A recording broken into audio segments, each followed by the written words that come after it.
點樣先知道咧自己會唔會飲得太多水咧？教你3個最簡單嘅觀察法。第一就係睇我哋嘅尿液啦。喺醫學證實咗啦，如果你啲尿液咧係完全透明啦，就代表你個腎功能咧已經係超出咗咧你身體嘅排水負荷噶啦。而健康嘅尿液咧就好似一啲稀釋嘅淡綠茶咁樣啦，帶少少微黃色嘅喎。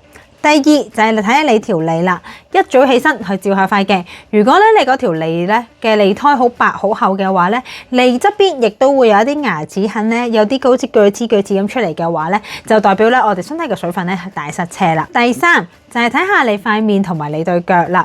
如果你起身嘅時候覺得咧你個面好浮腫啦，四肢好沉重嘅話咧，呢個咧就係典型咧嘅水飲體質啦。不過唔使擔心，只要做翻一啲簡單嘅調整咧，你嘅身體咧就馬上咧就回復翻平衡嘅狀態啦。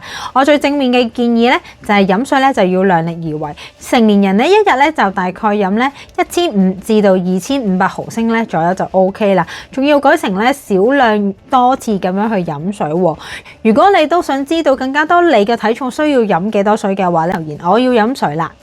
仲有作為一個伸展教練，都想提醒你唔好淨係坐喺度飲水，都需要透過咧一啲簡單嘅拉伸動作咧，令到我哋身體嘅循環系統咧活躍翻起嚟，流少少汗咧，先至可以咧將我哋個濕氣咧排出體外。記住，水其實係我哋嘅生命資源嚟嘅，但係如果你飲錯咗咧，就係我哋嘅身體災難啦。適當咁樣調節翻你嘅飲水習慣咧，告別翻呢個少少肥啦，仲有濕疹嘅體質。